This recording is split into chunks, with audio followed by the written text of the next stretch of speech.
Bienvenidos a Sapere Aude, Atrévete a Saber.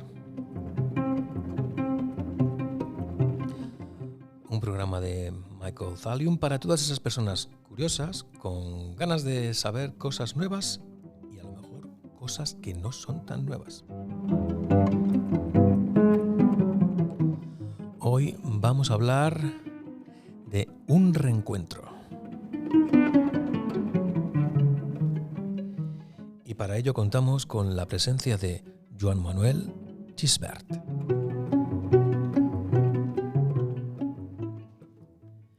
Muy buenos días, Joan. ¿Puedo sincerarme? Sí. Cuando hicimos el otro Sapere Aude, que es el primero de la serie. El primero por razones biográficas tuyas, no por mis méritos, pero en fin, era el primero, no te lo dije, pero yo al acabar y los días siguientes me quedé con la esperanza de que alguna vez volveríamos a celebrar y compartir otra conversación. Pero imaginé que podría ser el Sapere Aude número 2000 o 5000 o 10.000, no tan pronto, o sea que me has cogido casi de improviso. Pues hay una razón por la cual este es el episodio número 101. Ya se han cumplido 100 episodios de la serie. El que hice contigo hace 3 años es el número 1, que recomiendo que la gente que nos escuche ahora, pues si no lo ha escuchado ese episodio, que lo escuche, porque ahí hablo de por qué decidí hacer el episodio contigo, pero como es probable que haya gente que no lo haya escuchado, lo voy a explicar aquí. ¿Por qué estás aquí en el programa 101?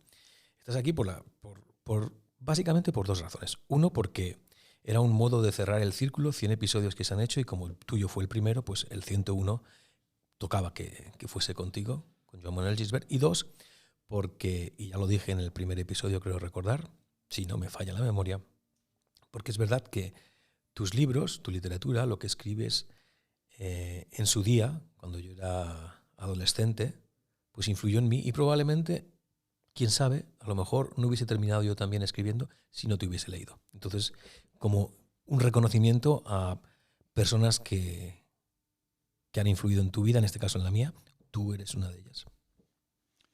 Sí, en aquellos tiempos yo tenía la convicción de que las artes del lenguaje, y en especial entre ellas de manera destacada la narrativa, tenía una gran importancia, no ya solo por las historias que creara y desarrollara, sino en cuanto al mundo de los jóvenes y los niños también, pero sobre todo a partir ya de unos 10, 12 años, para que ellos pudieran entrar en los niveles medios y altos del lenguaje, cosa que en las décadas 80, 90, incluso hasta el 2000, por una mayoría o por una parte clave y decisiva de enseñantes se consideraba algo fundamental. Por otro lado, las matemáticas, pero el lenguaje era una materia clave para la vida personal, cerebral, intelectual, creativa, y que se estaba avanzando. Yo fue en esta convicción en la que me inicié en la escritura, y que aunque cada una de mis historias es lo que es y cuenta los hechos que eran, pero mi interés también era el ofrecer las variedades, los resortes, el poder del lenguaje a los lectores, además de las historias narradas, por supuesto. Mientras que ya en época posterior, ya entrando en el siglo XXI aún, se creía que era XXII. Bueno, pues en este siglo ya las 2 décadas y media no han continuado ese ascenso o esa intensificación de eso tan importante, sino que ha quedado un tanto desvaído, un poco marginal. Bueno, hasta el punto, como ya sabe la mayoría de la gente, que hay naciones como los países nórdicos, donde se metieron mucho en la vanguardia del pantalleo y el tecleteo. Ahora, viendo lo que estaba pasando,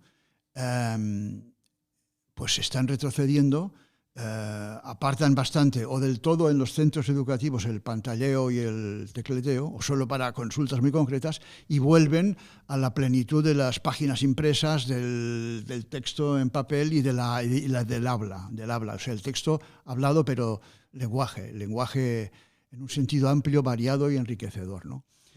Y ahora, pues, aquella actitud idealizada, pero además con un sentido práctico y real, no quimérico, que yo tenía, ahora pues está medio desaparecida.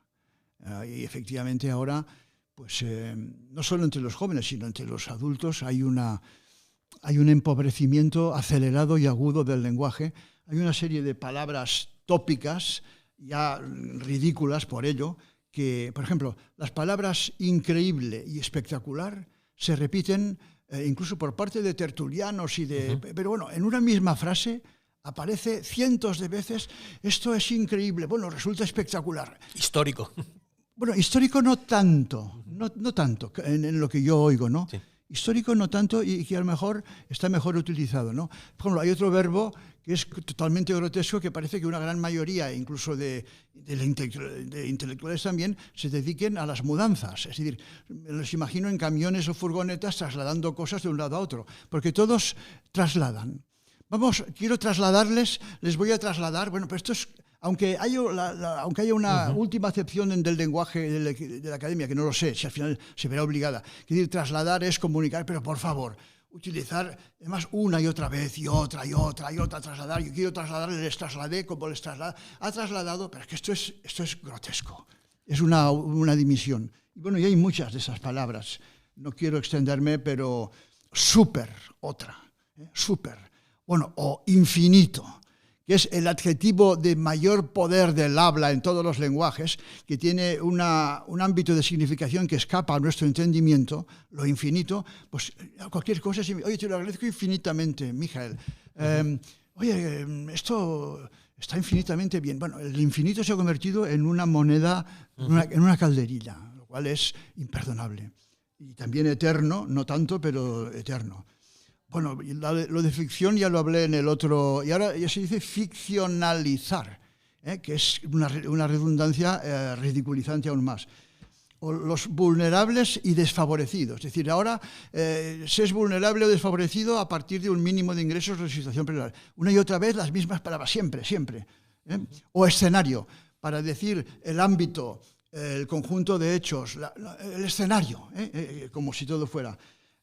O lo de visibilizar, para visibilizar tal o cual cosa o tales personas, cuando hay sinónimos por ahí, pero no sinónimos por un gusto de palabreo, sino porque cada uno tiene un matiz, y visibilizar casi indicaría una cosa que se visibiliza medio borrosa, que se entrevé, ¿verdad? Sí, te entiendo. Yo flipo, es una pasada, resiliencia, cabeza bien amueblada, otra ridícula, solución habitacional. Esto es la pera, solución habitacional. O mira, ahora te lo voy a decir, bueno, ya no sigo, ahí lo dejo, ahí lo dejo. Tal cosa no, la siguiente, otra frase tópica, poner en valor. En lugar de decir destacar, ponderar, poner en valor, yo pongo en valor, ¿no? O estoy muy orgulloso de, es decir, todos no, la mayoría están orgullosos. Cuando lo del orgullo y el orgulloso tiene una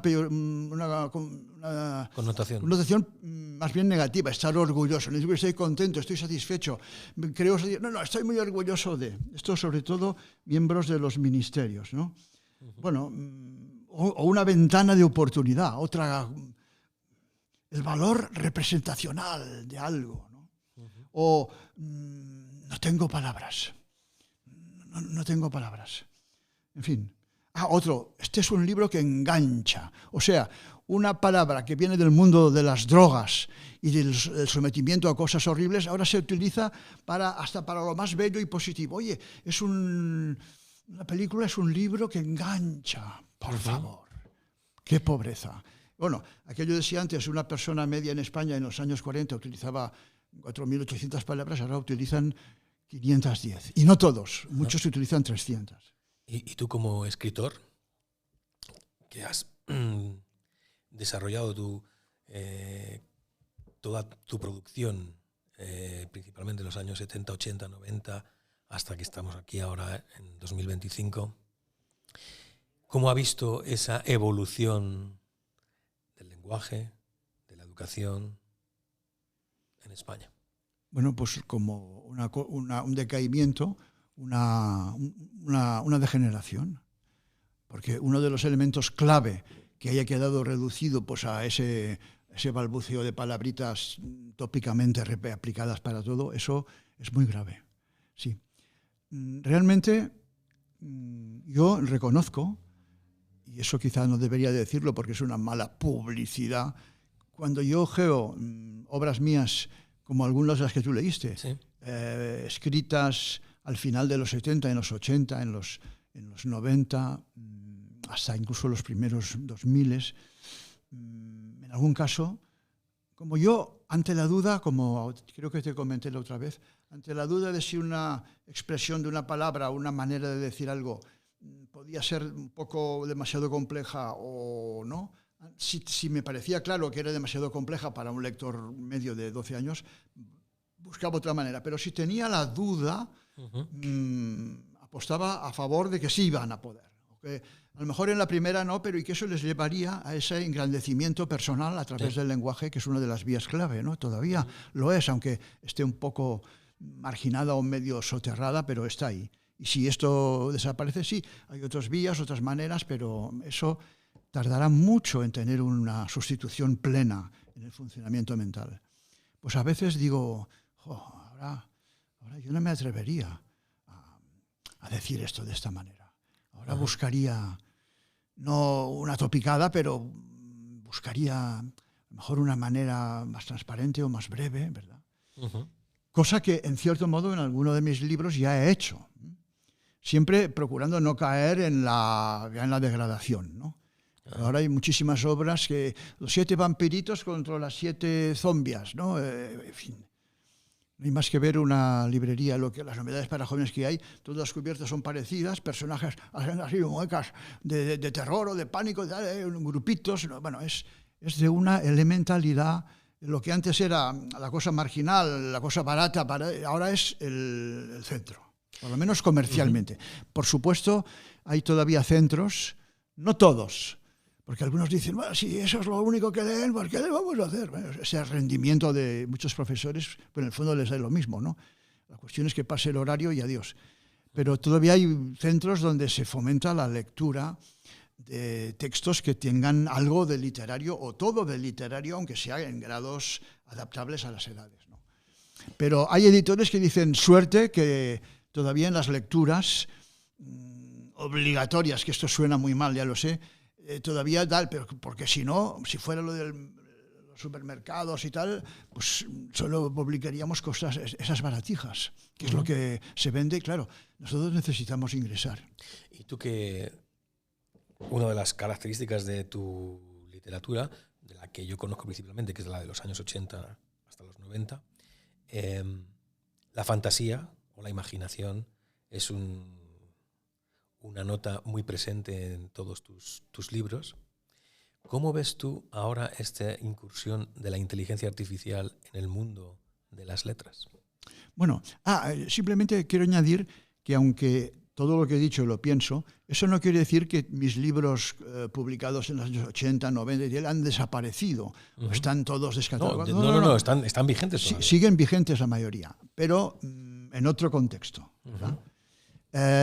Bueno, la inteligencia artificial es una cuestión, es un nódulo que está tan solo comenzando y que es muy difícil el llegar a prever todos los alcances en la vida humana, incluso en la extravida humana, que puede alcanzar.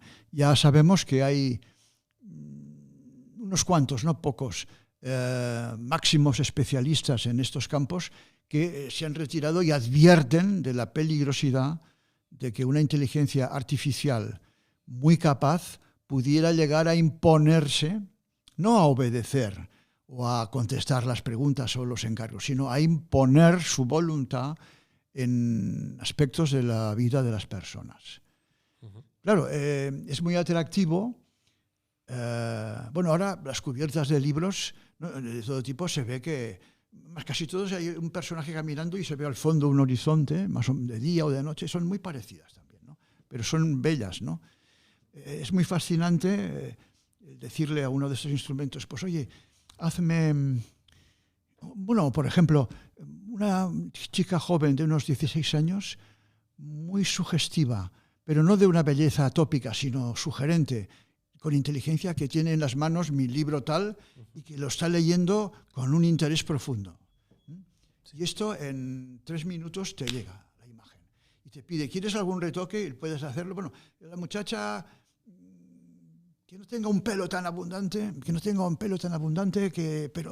y que el libro esté un poco ladeado, o sea, que no se adivine de pronto, o sea, que no se vea el título, sino que se tenga que adivinar en parte, ¿no?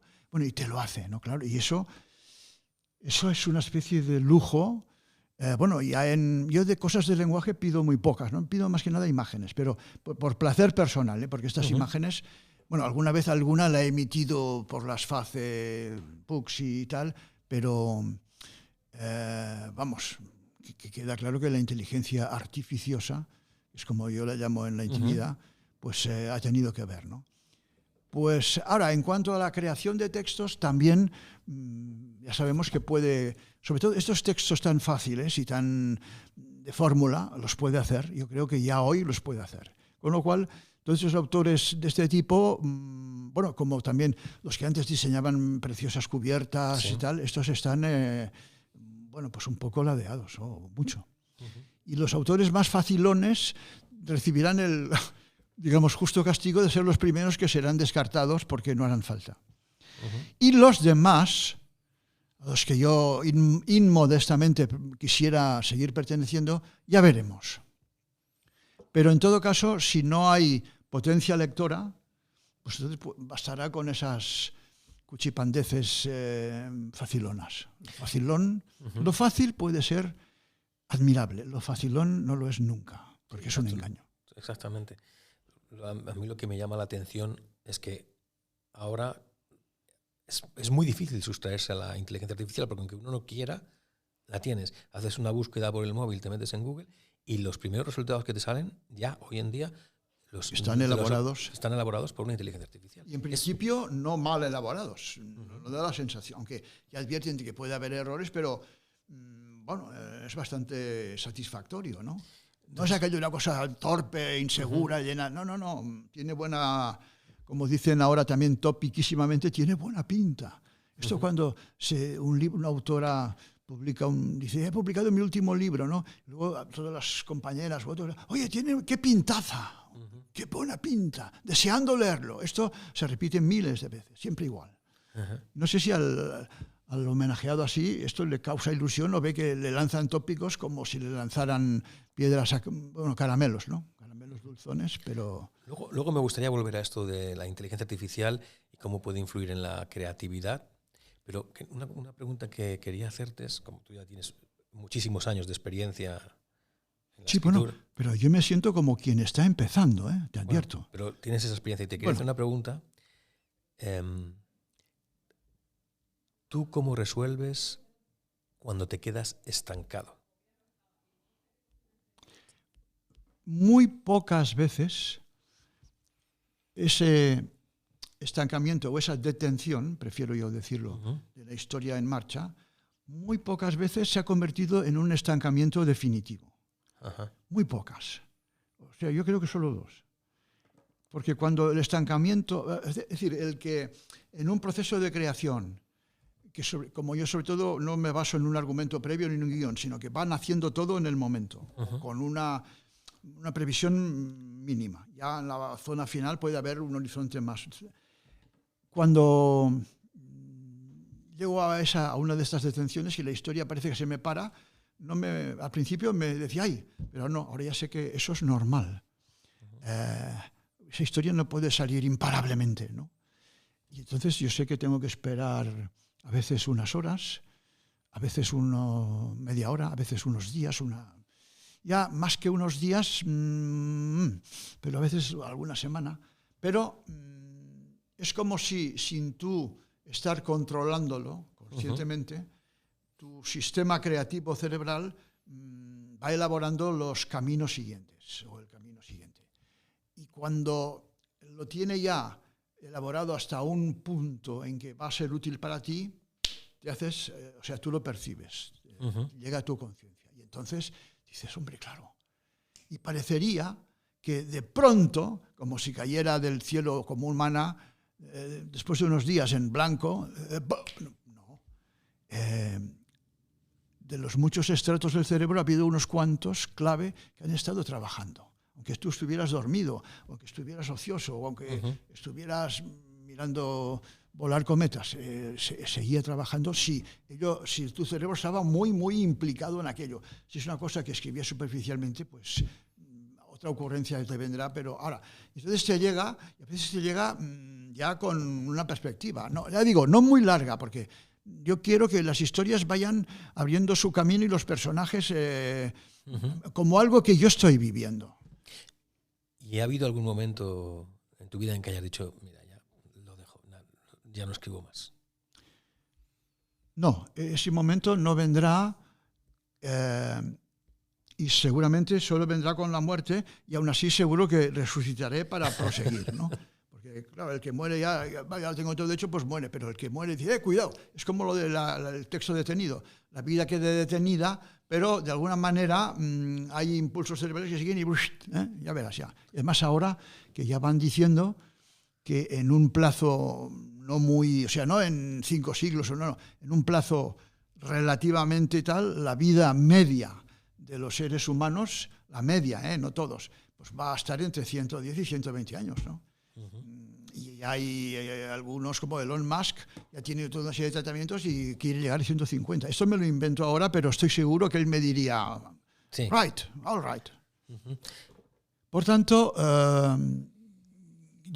hay actividades que solo se abandonan con el fallecimiento o con la pérdida mental total, o sea, con la locura, como decían antes, o con la incapacidad cognitiva, como se dice. Esto es una expresión que no está mal. Lo que pasa es que si se va reiterando tanto, se volverá con otra ficha de dominó, ¿verdad?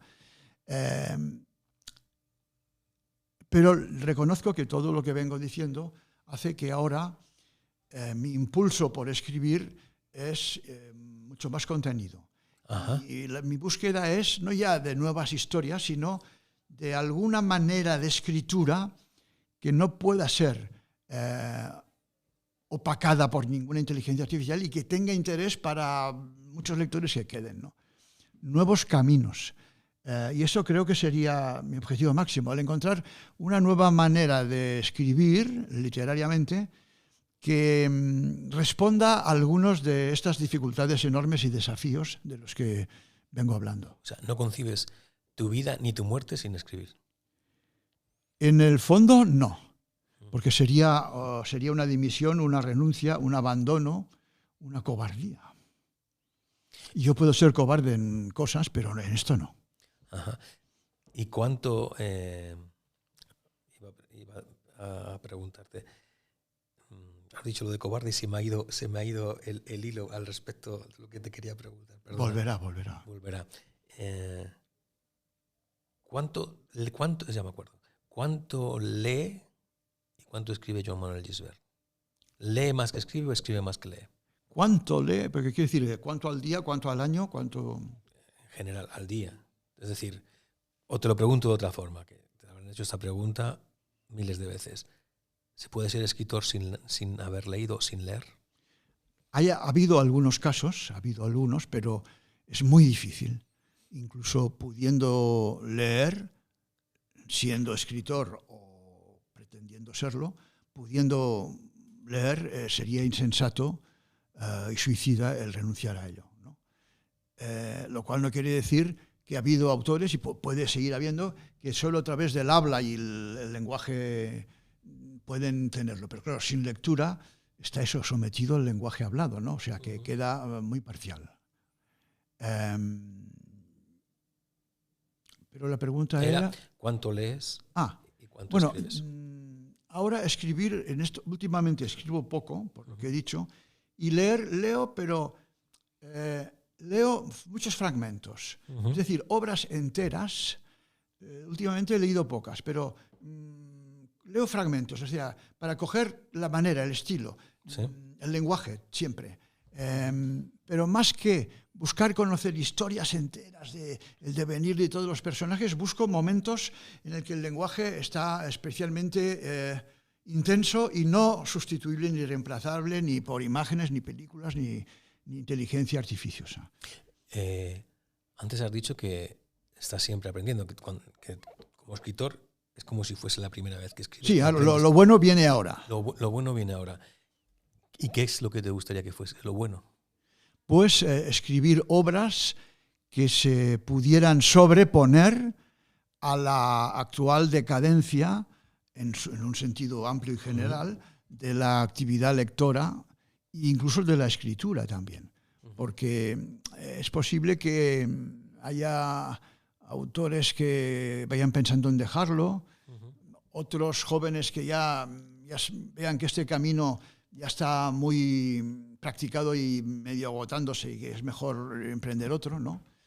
Eso es lo que... Y desde luego yo no quiero que me afecte, pero incluso mi manera de leer, ya digo, me interesan ahora mucho menos las historias enteras que algunos momentos de ellas, donde... Sí, digamos la forma es lo que más te interesa, quizás. Bueno, pero esa forma está explicando algo, ¿no? Sí, No es una lucubración solo lingüística, ¿no? Está explicando algo, pero mejor hay una escena que me motiva mucho. En cambio, leer todo el libro no me permitiría estar leyendo otros fragmentos, ¿no? O sea que yo busco muchos libros y estoy como buscando hallazgos, ¿no? Es apasionante, ¿eh? Entonces, en esos hallazgos de fragmentos, ¿quién es tu mayor influencia actualmente? No, ninguna predomina, ninguna. ¿Y en tu vida como escritor hay alguna influencia mayor?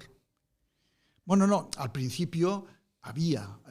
Pero yo siempre digo que el primer libro entero, sin dibujos, sino el texto entero, no comicizado, fue Viaje al centro de la Tierra. Del cual yo a veces hablo a jóvenes y la mayoría conocen la historia, pero por alguna de las varias películas que se han hecho. Y alguna vez alguno lo ha leído, pero a veces en versión de historieta y tal, ¿no? Sí.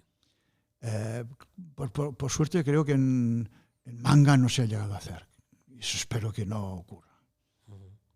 Entonces, digamos que tus influencias literarias son de todo pelaje. Son de todo pelaje y sobre todo de una mentalidad interna que está muy fascinada por los universos. Ya, es decir, solo el universo me parece. Y claro, hasta hace no mucho tiempo se pensaba que, y seguramente de haber vivido en el 1700, o bueno, y no digo antes, yo lo hubiera asumido, que la Tierra era el centro del universo y que había un poderoso Dios creador tríptico, etcétera, ¿no? Claro, ahora, aunque sabemos todavía muy poco del universo, una brizna, pero claro, ahora cuando vemos la inmensidad de las galaxias y constelaciones, los agujeros, es decir, mi mayor deseo sería poder comprender hasta el punto en que fuese posible hoy para alguien nacido en el planeta Tierra comprender el universo. Eso sería mi mayor deseo. Comprender el universo. O sea, saberlo y ver si realmente todo el universo infinito que conocemos no es más que una mota de polvo entre muchísimos otros universos. Bueno, eso me gustaría. Y por saber esto yo creo que renunciaría a casi todo, incluso a una longevidad excesiva.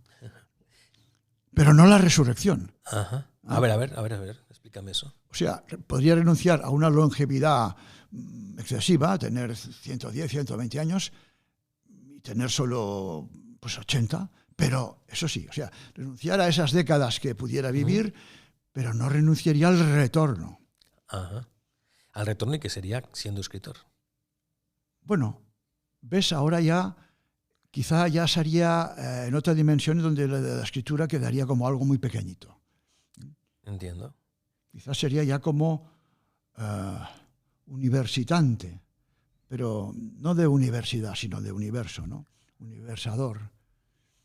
creo que es el placer máximo, el tener verdaderamente idea de todo este ámbito infinito. Por eso yo cuando oigo, como antes decía, eso de, oye, te lo agradezco infinitamente, se entiende, pero es... ¿Y qué opinas tú? ¿Cuál es tu opinión al respecto de eso, de si hay vida inteligente más allá de la Tierra? Yo creo que estadísticamente es casi inevitable que la haya y de muchas maneras. O sea, no seres parecidos, aunque tengan una cabeza más grande o esas orejas puntiagudas tan espantosas. Es seguro. Es seguro, pero por una ley estadística, claro, pensar que somos la única vida con un puntito de inteligencia en el universo, esto, vamos, es inaguantable. Esto es volver a las religiones monoteístas y que, por cierto, alguna de las cuales tiene una preeminencia que es incomprensible. Incomprensible. Mira, acabas de de mencionar un tema que puede ser interesante.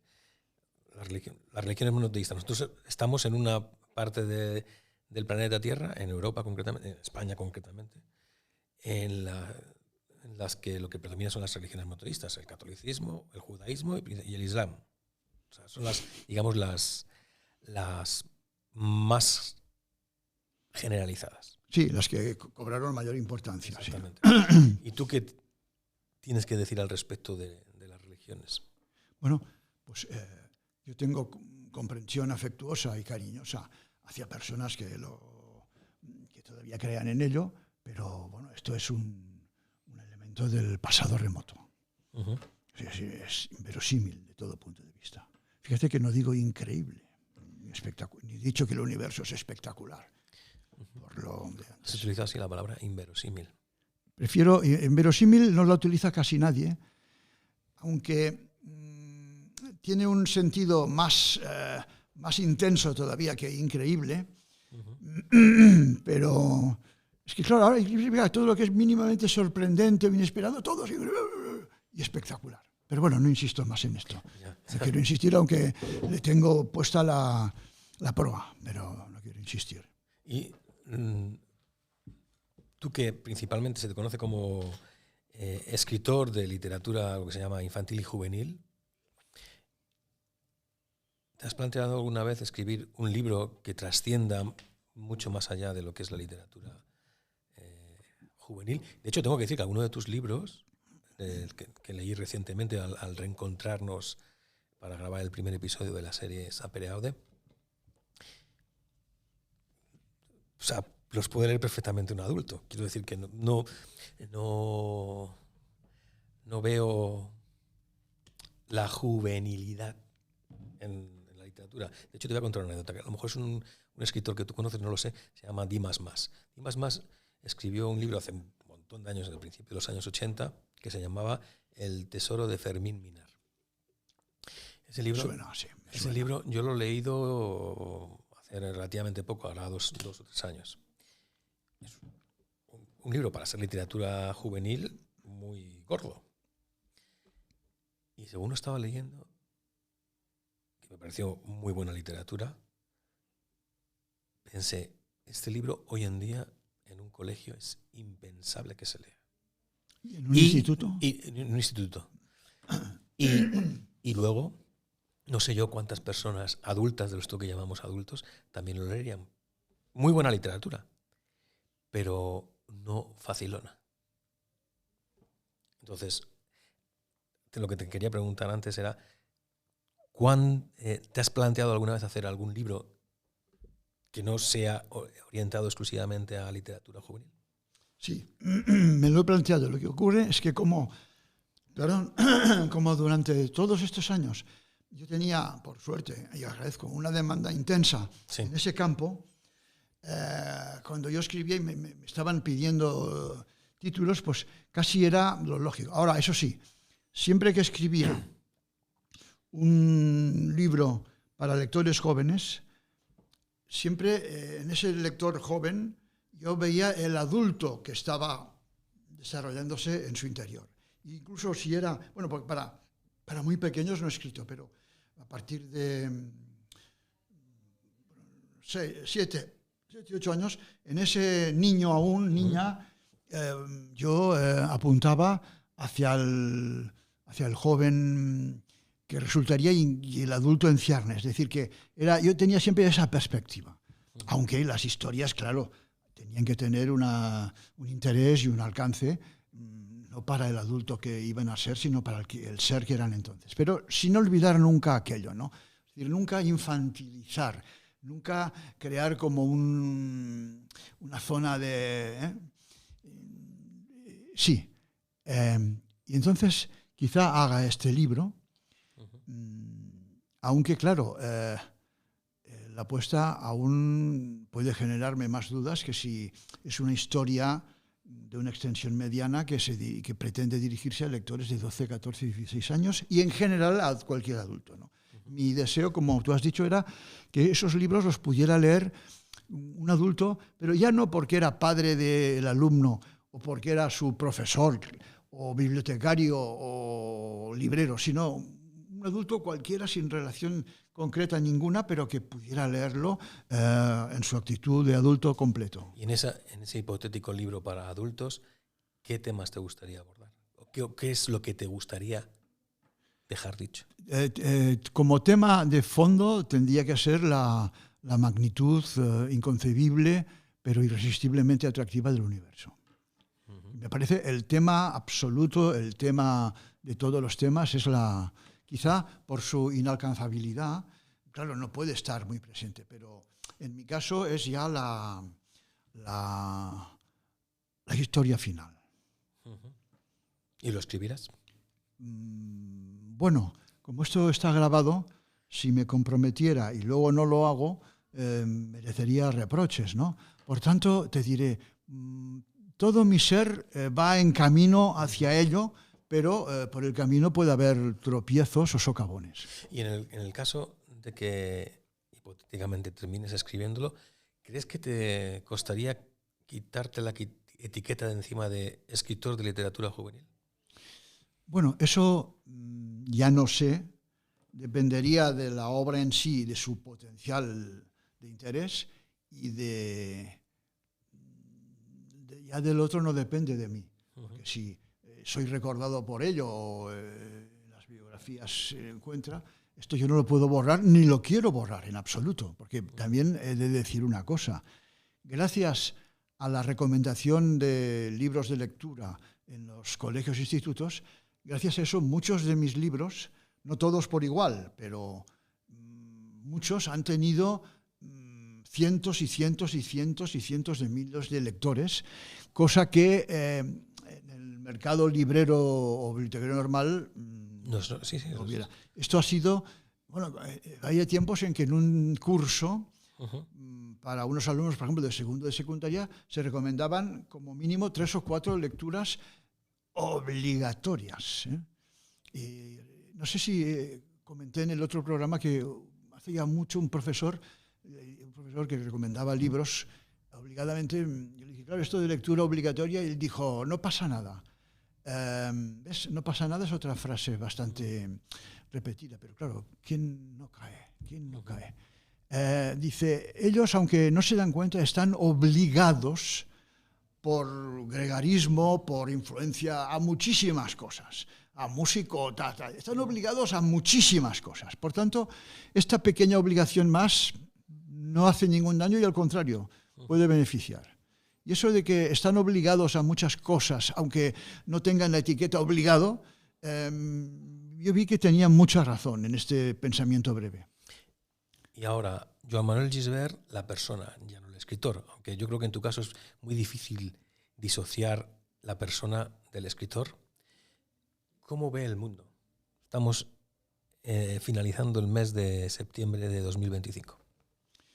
Esta pregunta no me la podrías hacer cuando hagamos el programa 2000 dentro de mucho tiempo. También, sí, también. Mi intención es que cuando llegue el 201 vuelvas. O sea que... Ostras, no, sería el 202 y el 303 y el 404, ¿no? ¿No crearía una armonía bonita? Bueno, también. Sí. Es verdad. Te tomo la palabra, ¿eh? Bien. Porque tengo que decir una cosa, sí. que espero que no sea el caso, porque te queda mucha cuerda. Pero en estos 100 episodios que ya he hecho, Sí, ya he leído que ha habido fallecimientos. Ha habido 2 fallecimientos, el de José Antonio Abella, que falleció en 2024, en julio de 2024, y el del doctor José Carlos Pastor, que fue un grandísimo oftalmólogo y el fundador del IOVA, el Instituto Biooftalmológico de Valladolid, que es una referencia mundial. Y los 2, lamentablemente, fallecieron, pero me siento, eso que decías tú, muy orgulloso, me siento muy satisfecho, estoy encantado de que hayan estado en Sapere Aude. Entonces, dicho esto... Pero fíjate, 2 de 100 es un porcentaje muy tranquilizador. Sí, sí. Si me dijeras, no quería decírtelo, pero de los 100, 89 ya han fallecido, me pondrías en estado de alarma. Ya. Incluso diría, oye, bórrame el programa pues primero. Entonces te tomo la palabra. Si llego al 201, el 202, lo grabo contigo. Bueno, sí. Y entonces quizá algunas de las dudas que hay ahora se hayan agravado o se hayan encontrado caminos de resolución o de convivencia con las realidades, ¿no? En cuanto al estado del mundo, pues ahora hay una situación de aguda preocupación. Hay ese pequeño individuo con ese rostro desagradable que quiere revivir el imperio ruso, o mejor soviético. En fin, es un momento... O sea, ahora se habla mucho de la matanza de los que están en las zonas de Palestina, pero ha habido tantas matanzas que ha habido noticias, pero ahora esta ha cobrado gran presencia y Hamás está contento y agradecido a Pedro Sánchez y a otros, ¿no? Es terrible el momento, lo es. Uno a veces agradece el poder, en muchos momentos, no digo ocultarse, pero en rodearse de cosas de una vida personal que todavía existen y que todavía son posibles, sin que esa cadena de peligro y horror te llegue de una manera plena, ¿no? Como si les llega a muchos de los que están en estos territorios, ¿no? Pero ya digo, hay muchas calamidades. Y sí, es motivo de tristeza, de preocupación, de dolor, pero claro, solo entristeciéndose o estando apenado, con eso tampoco no ayudas a nada, ¿no? O haciendo declaraciones o firmando, pero sí, es un momento muy difícil. Y sobre todo Europa está ya como perdiendo, claro, tuvo tanta presencia, pero ahora es un momento de declive. Es un momento de entusiasmo difícil en el aspecto global, ¿no? Sí.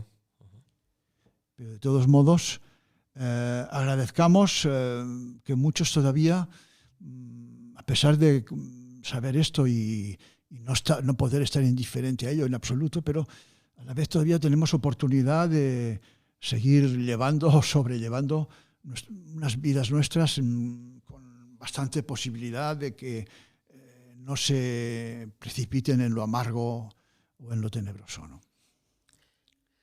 Pues vamos a hablar un poco de esperanza.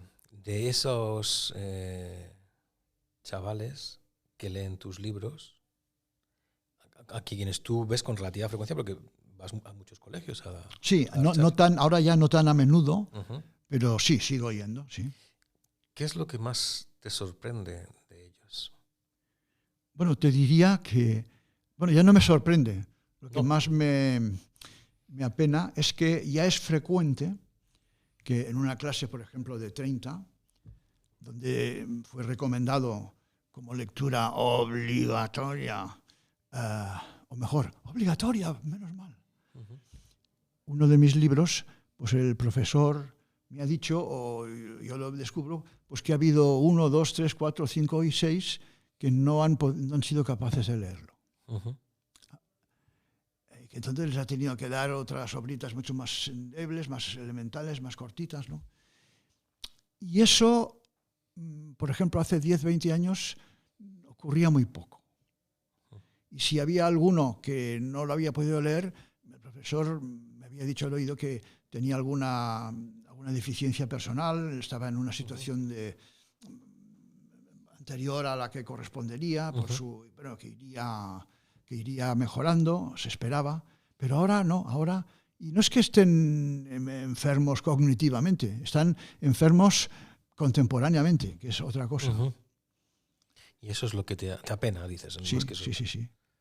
Y luego también, quizá antes, en las preguntas que ellos hacen en el coloquio, había mucho más preguntas relacionadas con el libro, mientras que ahora abundan mucho las preguntas generales. Es decir, una pregunta que se pudiera hacer a un escritor aunque no hayas leído nada de él. O sea, ¿por qué le gusta escribir? ¿O cuándo consideras de verdad acabada una obra? Es decir, preguntas pertinentes, pero que no proceden de la lectura directamente, de la lectura de una determinada obra, ¿no? Pero bueno, aún así, es un camino el de las lecturas en centros educativos donde todavía hay una literatura que tiene lugar, junto a otros muchos autores también. Tú que eres muy consciente de tu obra, yo creo que casi todos los creadores suelen ser conscientes de lo que hacen, pero en tu caso sé que eres muy consciente de lo que has escrito.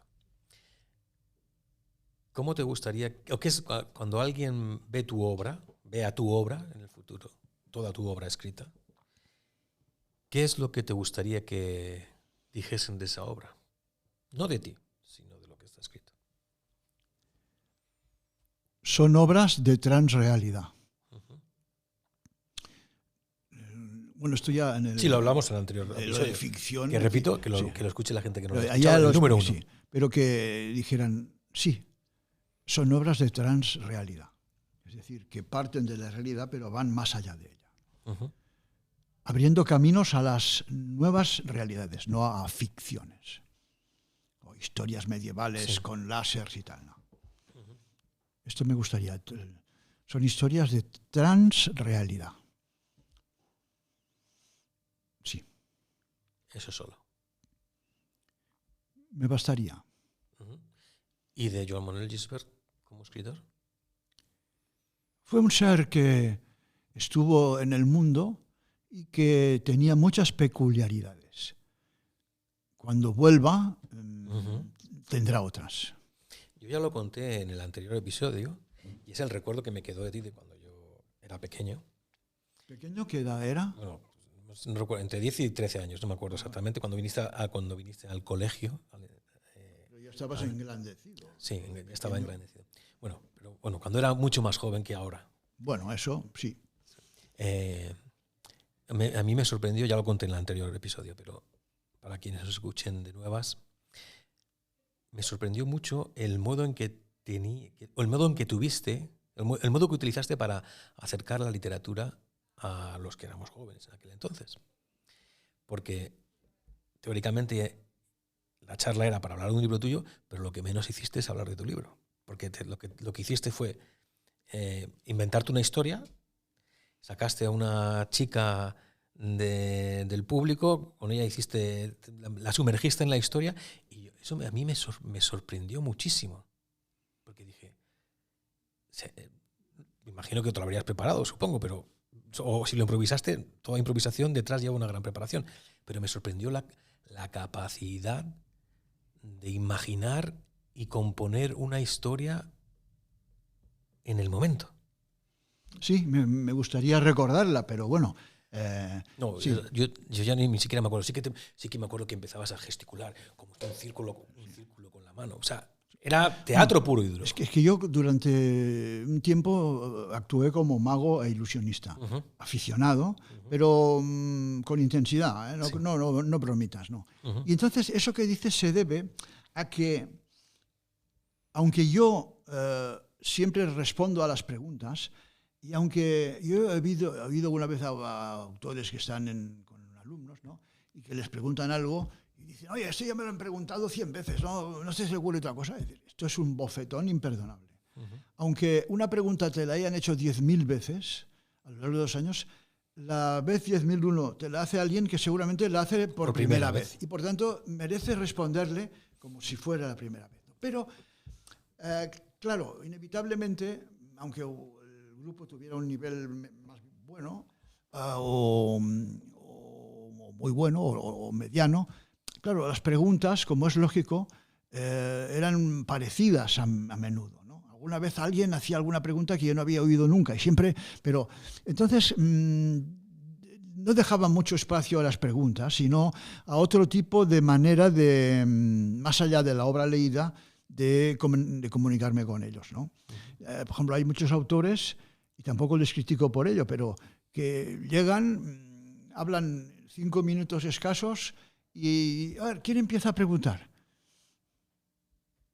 Eso a mí me parece desperdiciar una parte de lo que el autor puede desprender y mostrar en el tiempo aquel.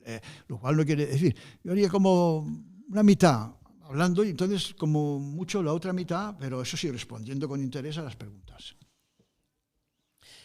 Volvamos al tema que dejamos a medias, que era el de la inteligencia artificial, que dije que volveríamos a hablar. Ya has dicho que, o por lo menos has dejado entrever que tú te encuentras en un grupo de personas que no ven la inteligencia artificial como una amenaza. Bueno, de personas, escritores, quiero decir. No como una amenaza casi ineludible y segura. Ajá. Pero ya digo, se puede ver incluso como una amenaza, no ya para unos escritores, sino para el conjunto de la humanidad, incluso. Es que eso lo han dicho grandes especialistas en la materia. Y vamos, y no cuesta mucho imaginar que eso pudiera ser así. Pero no cuesta mucho. Si adquieren el control de aparatos básicos y podrían crear, por ejemplo, una especie de deflagración, una especie de final del mundo, deflagrando. La cosa tiene una gran... Vamos, yo creo que la humanidad nunca se había enfrentado o nunca había elaborado una cosa de unas dimensiones tan amplias e imprevisibles. ¿Qué tiene eso de transreal? Efectivamente, porque esto está llevando a una transrealidad, pero además de las más presentes y de las más ilimitadas. Es muy fuerte, sí. En todos los episodios de la serie hay una sección que es fija y que ya hicimos en el primero y no vamos a repetir. Entonces, me gustaría ir terminando hablando de... Iba a decir algo trascendental, no, la palabra no es trascendental. Pero sí que me gustaría saber qué es lo que te mueve a ti como persona. ¿Qué es lo que te... no lo que te motiva, sino lo que te hace ser tú y no otra persona? Pues algo, en el fondo, muy sencillo, aunque puede parecer pretencioso, ¿no? Hacer en mi existencia cosas que o las hago yo o nadie más las podrá hacer. Esto, desde luego, se aplica claramente a los libros. Mis libros, sean mejores o peores o regulares, esos libros o los escribía yo, o si no, nunca nadie jamás escribiría esos libros. Podrían ser parecidos, pero nunca estos. Eso que acabas de decir fue lo que me dijo José Antonio Abella muy poco antes de morir, la última conversación que tuve con él. Me miró y me dice, mira, hay cosas que solamente uno puede terminar. Y si no lo acaba uno, si no lo acabas tú, nadie más lo va a hacer por ti. Y eso era porque él estaba enredado en correcciones y terminar una última novela que saldrá, que es póstuma. Y él decía, esto o lo hago yo o no lo va a hacer nadie. Es una gran verdad. Y solo le falta añadir una segunda cosa. Porque claro, uno puede decir, cualquiera, puede decir, hay cosas que yo, si no lo hago yo, no lo hará nadie. Pero a continuación dice, bueno, ¿y qué más da? Que no lo haga nadie. Ni yo, por supuesto.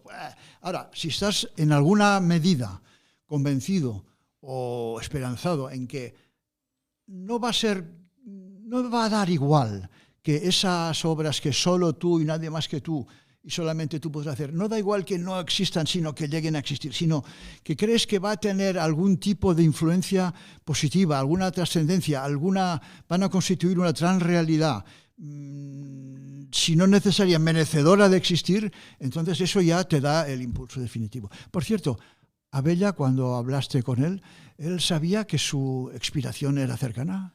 Él era totalmente consciente. Abella, aparte de ser un magnífico escritor, era médico. bueno, lo cuento, no es ningún secreto. Yo la última vez que lo vi fue el 20 de junio de 2024. Él murió el 5 de julio. En esa última conversación que tuve con él en lo que era su despacho, su biblioteca, que hablamos de bastantes cosas. Una es la que ya te he contado, esa frase que me dijo. Pero otra cosa que me impresionó fue la consciencia que tenía de cuál iba a ser su fin.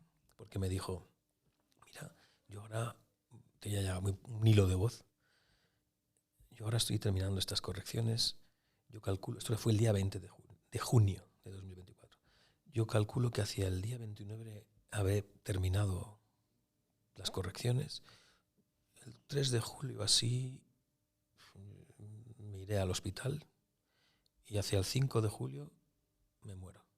Y murió el 5 de julio. O sea, era plenamente consciente de cuál era el proceso de su enfermedad, porque él había sido médico durante muchos años y no se autoengañaba. Es un testimonio impresionante. Es impresionante. Y fue una persona coherente hasta el último minuto de su vida. ¿Y eso lo decía con tristeza, con dolor, con aceptación, con naturalidad? A mí lo que me transmitió era aceptación, una entereza. Entereza. La palabra es entereza. Es uno... Igual que tú fuiste en mi juventud una influencia en mi vida, José Antonio Abella es una influencia en mi vida actual. Murió hace un año y yo ya lo conocí cuando él estaba de cierre, porque lo conocí ya cuando tenía cáncer. Pero es una persona que me ha marcado por cómo llevó su enfermedad, cómo la afrontó y la coherencia que tuvo. Era cabezota, y fue cabezota hasta el último minuto. Pero muy, muy consciente de lo que... ¿Tú sabes cuál era su edad? Nació en el 50, creo que tenía 69 años. Cuando tendría que mirarlo ahora. 69. Pero bueno, si lo miro a lo mejor luego era otra edad. Pero en cualquier caso, relativamente joven para nuestros tiempos, relativamente joven. Pero me sorprendió eso. Y sobre todo eso que me dijo de... Hay cosas que solamente las puede hacer uno y nadie más las va a hacer por ti. Y eso es cierto. Esto es una verdad esencial, sí. Y que puede darte impulso para las cosas que más te motivan y más te atraen. De hecho, te cuento otra anécdota. Él ya por tantas sesiones de quimio no tenía sensibilidad en los dedos. Porque, perdona, ¿su dolencia en qué región del cuerpo era? Empezó con cáncer de colon. Luego ya tuvo metástasis. Ya. Pero el caso es que había perdido la sensibilidad en los dedos y ya no podía ni pasar páginas ni a lo mejor escribir en el teclado. Entonces él se las ingenió para escribir en el móvil, porque en el móvil no tienes que hacer fuerza con los dedos. Y escribió sus últimos textos en el móvil. Y yo me acuerdo que yo estaba escribiendo una novela que todavía le queda un montón. Y yo me sentía complejado. Digo, aquí este pobre hombre escribiendo y produciendo como nadie, y yo, que teóricamente estoy sano, estancado sin escribir ni una sola palabra. Me hizo sentir muy culpable. Eso no lo he dicho nunca, pero lo confieso aquí. ¿Y él no tenía alguna persona cercana a la que dictarle?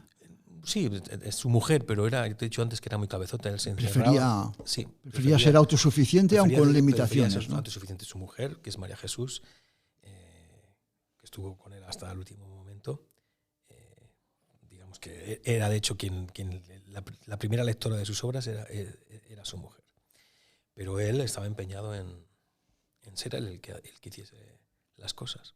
Por cierto, tu obra en ciernes tiene un título provisional. Tiene un título provisional. ¿Puede saberse o prefieres ocultarlo? No, puedo decirlo. 3 meses cuando tú te vayas. 3 meses cuando tú te vayas. Uh-huh. Ese es el título. No está mal. Pero bueno, basta que uno hable de las cosas para que luego no las termine, y me pasa como a ti cuando digo que lo estoy escribiendo y luego no la escribo, entonces se va a quedar en...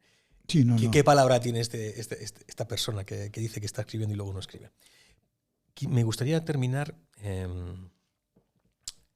con algunas palabras tuyas, porque sé que eres una persona que tiene una capacidad de comunicación muy, muy grande. Si alguien que nos esté escuchando, da igual la edad, 80 años, como si tienes 6, dudo que no escuche a alguien que tenga 6 años, pero bueno, una persona que se encuentre en un momento vital de mucha incertidumbre, de no saber por dónde tirar, incluso de depresión, ¿qué dirías tú? Que aunque le parezca increíble, la magia, entre comillas, del número 3 también le corresponde. Y hay no una o dos, hay por lo menos 3 maneras, 3 vías, 3 caminos, 3 maneras de reaccionar, de sobreponerse, de alzarse, que pueden continuar, hacerle continuar su vida de una mucha mejor manera. No una, no dos. Tiene 3 posibilidades. Solo con que encuentre una, ya tiene la cosa medio hecha. Pero 3. Además hay 2 más. Uh-huh. Bien. Pues Joan Manuel, muchas gracias por haber sido protagonista del episodio número 101, y lo queda dicho, si llego a los 201, el 202 lo grabaré contigo. Muchas gracias. Mi saludo y abrazo a todos los que sean el 102, el 103, hasta el 201, porque serán los que me abrirán el camino al 202, y eso nunca se lo podré agradecer del todo. Gracias.